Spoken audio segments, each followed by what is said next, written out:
So it's 2024 and the trophy hunting niche has been popping off in the last few years. And to that I say, bravo gamers. Y'all finally woke up and decided to get the full value for the games you decided to buy. But nah, jokes aside, I welcome anyone and everyone willing enough to spend the extra little bit of time to pop that sweet platinum trophy and hear that dopamine surging ding. I get it, I have 49 of these bad boys popped myself, but from the outsider's perspective we might seem a little bit crazy. But they are probably the ones willing to get up every day and spend hours and hours on God in Fortnite. Yeah, couldn't be me. But if you ever thought about getting into trophy hunting, then this video will give you a few reasons to take your first step into obsessing over the prestigious platinum.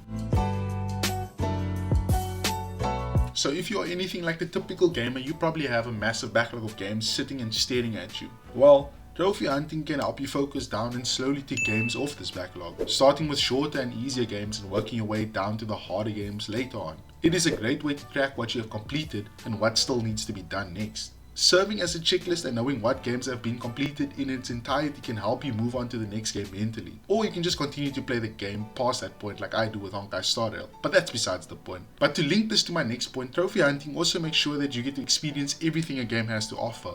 Well, most of the time.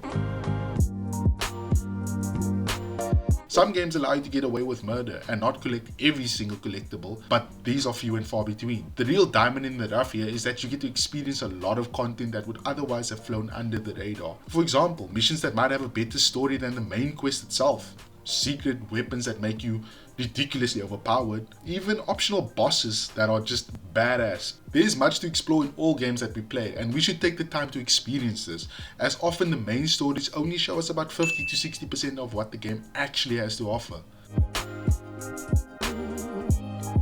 Some games require hard playthroughs to get the platinum, and while some people might look the other way when this is brought up, trophy hunters often lick their lips at the idea of experiencing the game they play in a different way. Hard playthroughs often force you to slow down and think about what you are actually doing in the game. Maybe using a specific set of gear to get through a section that you couldn't clear. Maybe helping you with a boss fight that you couldn't kill. These are all things that you honestly could have just steamrolled past in your first playthrough. Even fighting enemies with expanded combat mechanics because you are playing the game on a hard mode this time. This makes the game feel so much more refreshing and provides you with a much needed challenge from time to time as well. This also kind of goes hand in hand with doing hard things in games that your friends probably aren't willing to do, and this obviously means that you are the superior gamer, right?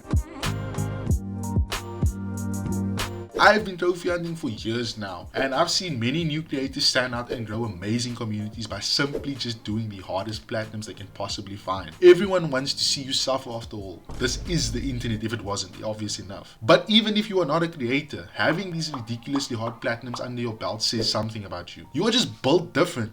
You have a crazy amount of patience and will push yourself to the extreme just to show you are about this life. Well, that or you just have a few loose screws, you know? I mentioned the dopamine rush in the intro for a reason, because it's very real. Oh, what? You don't believe me? Well, just try and pop a plat for yourself and feel. That being said, after a long and grindy platinum, that feeling you get once you see the notification pop and hear that iconic platinum sound.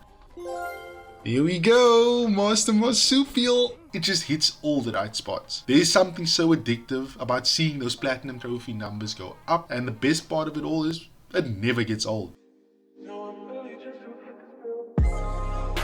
Another reason why I got into trophy hunting is I just want to experience different games. I used to be like you watching this video too, playing COD, FIFA, Fortnite for hours and hours on end, just getting pissed at the game, only to repeat the cycle the next day. Oh shit, here we go again. But eventually, like all people, I had to draw the line. And this is where my love for popping plats came into the picture. The gaming world is so vast and it has so much to experience. So why not try something new from time to time? And lastly, I just want to say this is probably the coolest community that I have had the honor of being a part of. I speak from the perspective of someone that is not super social, and this community has been a blessing in all honesty. Everyone is so damn supportive, and not to mention kind as well. I don't ever recall having a bad interaction with anyone. People are willing to boost you when needed, they are willing to provide guides when needed, and To that I say, my door is open to anyone else as well looking to get into this. With that being said, all my links will be in the description below. And if you want to continue the interaction beyond this video, or just looking for a community to share your platinum achievements with, then come and join the Discord as well. I hope this video gives at least one person a reason to try and get a platinum. And if that's the case, then come back and share your experience. But that's it from me. Stay positive and stay productive, homies. Until the next one. Peace.